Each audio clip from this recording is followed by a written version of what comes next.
Les invito ahora a pararnos a reflexionar, porque la economía es un motor de desarrollo que depende del engranaje social para su buen funcionamiento. Y vivimos una época incierta.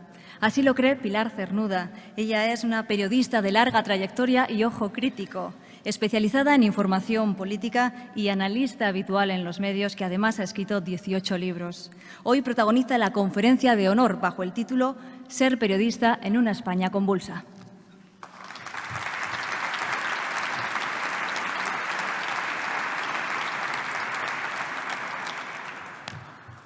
Muchas gracias.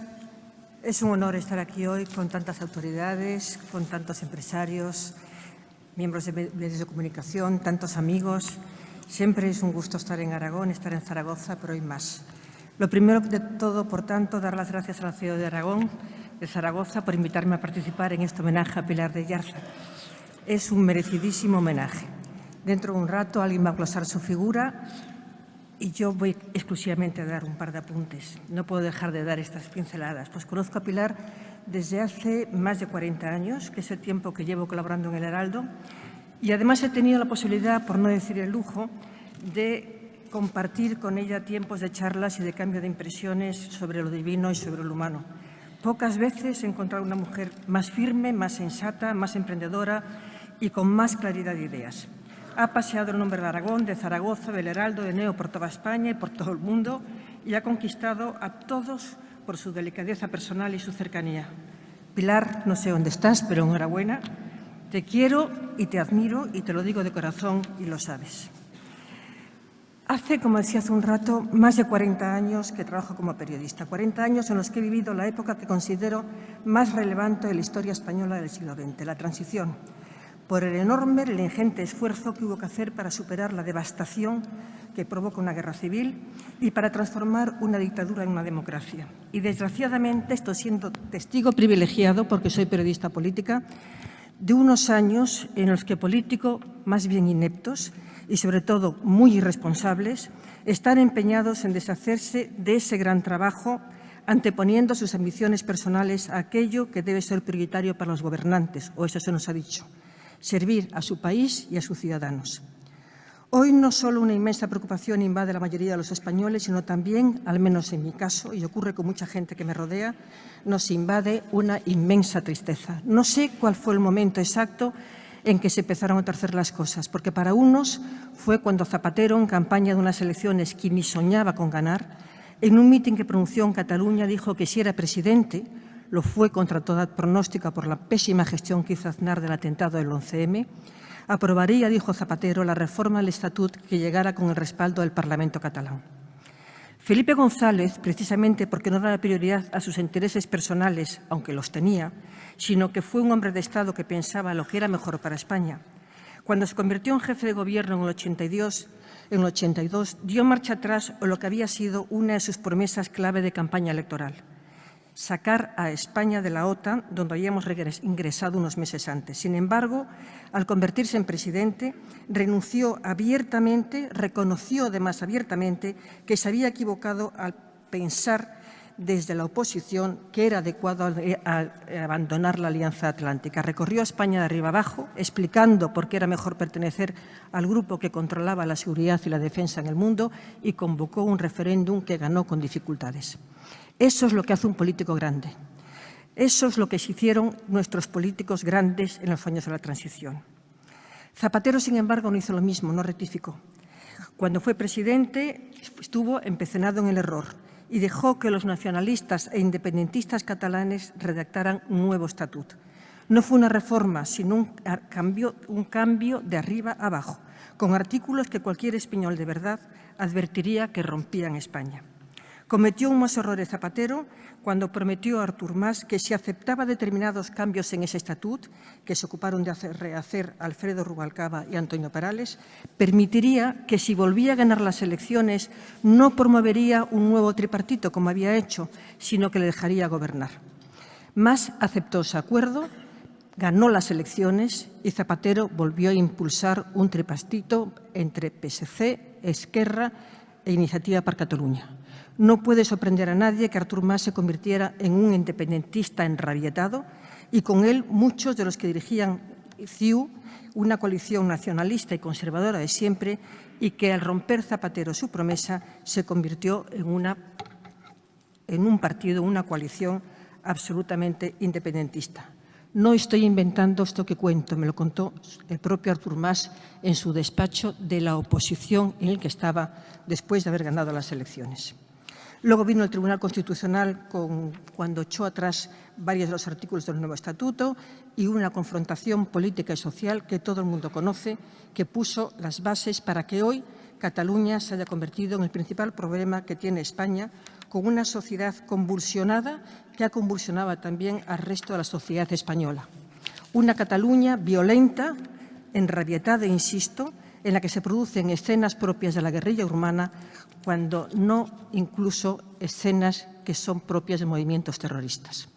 Situación que impregna a todos los sectores, a todas las empresas también, grandes y pequeñas, al mercado interior, a las cifras de empleo y al deterioro de la imagen de España en el exterior, con las consecuencias que todo el mundo que conoce y los empresarios que están aquí más todavía. Una batalla de imprevisibles consecuencias, pues si hemos tenido que tragar que los independentistas hayan logrado apoyos internacionales muy importantes, su dinero les ha costado, ahora nos encontramos con una situación aún más grave porque los independentistas es muy probable que condicionen el próximo Gobierno de España. Es un Gobierno preocupante de por sí, porque nada bueno se puede esperar de una coalición entre PSOE y un partido populista de izquierda como Podemos. No lo digo yo, lo decía el que hasta hace un cuarto de hora el propio Pedro Sánchez, con aquello de que un Gobierno con Podemos dentro le quitaría el sueño y que nunca podría aceptar un Gobierno dentro de su Gobierno. Comprenden que haya expresado mi preocupación por la situación actual, con un Pedro Sánchez como muy probable próximo presidente gracias a una coalición que asusta incluso a los socialistas más solvences. Socialistas que nada pueden hacer para parar este tipo de desatino, porque su secretario general, Pedro Sánchez, ya se ocupó en el último congreso de su partido de cambiar los estatutos para recortar las competencias al Comité Federal, que en una ocasión ya la habían expulsado de la Secretaría General del Gobierno. En esta España, por tanto, inestable, convulsa, con dirigentes de escasa valía y escaso sentido del Estado, son muy pocas las excepciones. Perdón un momento.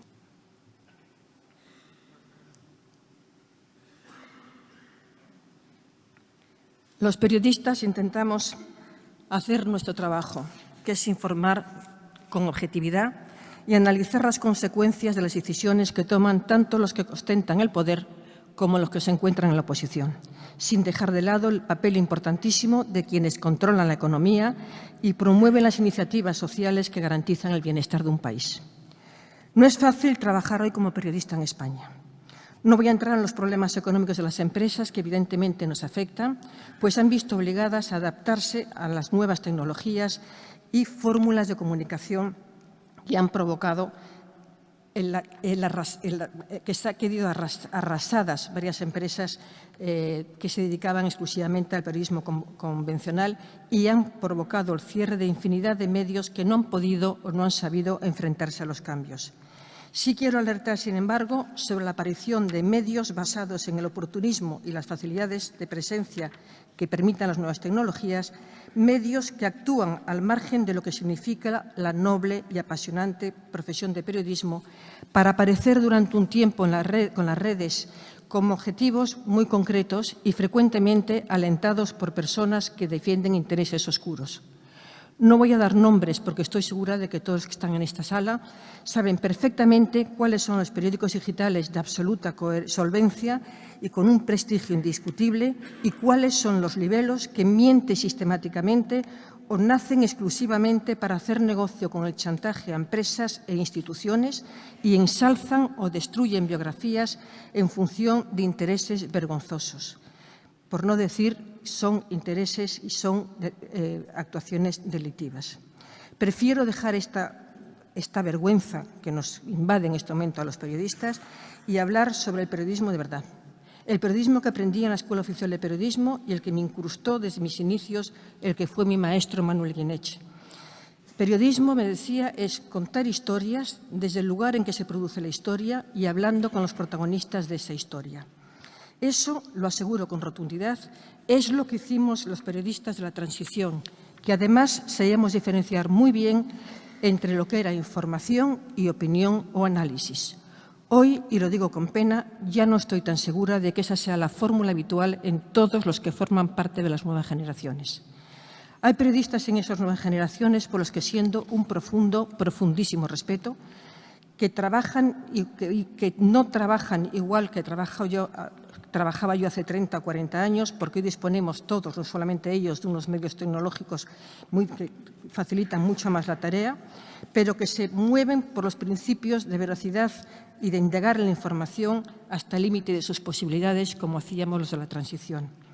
Sin embargo, desgraciadamente, veo demasiado conformismo en un sector de periodistas o supuestos periodistas que, desde luego, no llevan la profesión en las venas, siguen el espectáculo desde sus mesas plantados delante de un ordenador y creen que Google es la mejor herramienta para escribir una crónica. Ni se les pasa por la cabeza salir a la calle para ver qué pasa. Llueve, dicen, hace frío, hace calor, se pierde mucho tiempo en llegar hasta donde se produce la noticia y, además, se excusan, no conocen a nadie que les complete la información. ¿Cómo van a conocer a nadie si no se mueven de la redacción? Insisto, hay excepciones, por supuesto, pero me preocupa que hay un número creciente de recién llegados al periodismo que ni leen, ni escuchan, ni saben expresarse, probablemente porque ni leen ni escuchan. No hace mucho, un joven de cuarto de periodismo, al que le eché una bronca porque no sabía quién era Azaña, y le di 2 datos sobre él para que fuera consciente de la magnitud de su ignorancia. Por supuesto, tampoco sabía lo que era España antes de la Guerra Civil, ni que había habido una república. Cuando me puse tan enfadada, no fui la única de la redacción que le gritó, me dice: no os pongáis así, total, ese señor ha muerto. Tal cual. Anécdotas aparte, he venido aquí a hablar de periodismo, de cómo se puede ejercer hoy el periodismo en esta España que no sabemos ni siquiera hacia dónde va. La verdad se ejerce con muchísimas dificultades y eso que nunca ha habido más medios para que las cosas no sean más fáciles. Los móviles puentean a las secretarias que tienen exceso de proteccionismo con sus jefes. Hay instrumentos para enviar crónicas de forma instantánea desde cualquier punto del planeta y se puede seguir en directo el acontecimiento que ocurra en cualquier país del mundo, sea Alaska, sea Tierra de Fuego o sea Pekín. Lo que falla hoy en España, al contrario de lo que ocurría hace tanto tiempo, y me estoy refiriendo al periodismo político, que es el que conozco, es que la propia dinámica de la política impide contar con fuentes fiables. Hasta hace nada un periodista valía lo que valían sus fuentes. Hoy las fuentes no sirven para elaborar un buen trabajo porque se contradicen a sí mismas, engañan a sus propios colaboradores, no tienen claro su objetivo porque lo cambian en función de lo que les conviene. Y además al colaborador o asesor que está con ellos se lo quitan de en medio en cuanto ven que les puede hacer sombra o que les puede hacer sombra. Las fuentes más importantes que se tenían en el PP ya no están en el partido porque han sido eliminadas por haber apostado por la opción equivocada, cuando Rajoy dejó de ser presidente. Hay nuevos, evidentemente, pero la mayoría de los dirigentes de hoy no tienen la visión política que tenían los de antaño, que eran experimentados en la gestión y la estrategia política. Y tampoco tienen contactos con los dirigentes de otros partidos porque el Parlamento está más tiempo inactivo que activo y, por tanto, apenas saben más allá de lo que ocurre en la 7ª planta de la calle Génova 13. Con suerte, pero les faltan, desde luego, perspectivas. En el PSOE no hace falta explicar que la palabra de Sánchez no vale nada, porque lo cambia según le va.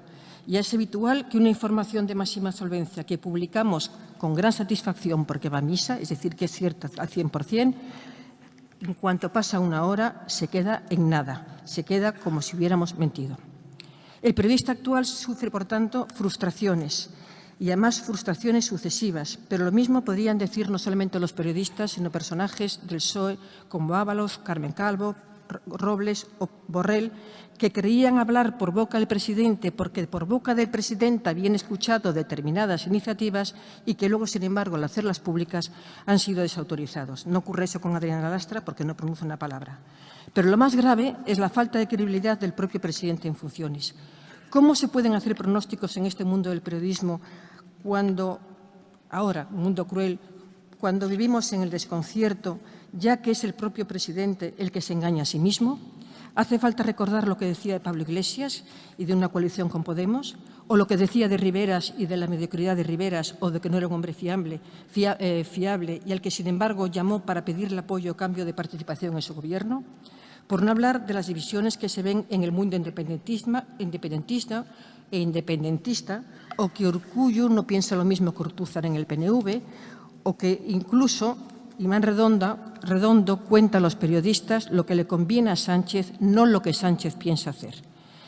Y un etcétera enorme, larguísimo de ejemplos que sirven de base para demostrar que esta profesión hoy es muy complicada de ejercer, con un lado oscuro que me entristece más que todo aquello que he mencionado, como asuntos que entristecen a mí, desde luego. El papel de algunos medios de comunicación que en su respaldo inconizan a un partido o a un gobierno o a una empresa, a diferentes partidos además, incumplen con la ética y con la estética del periodismo.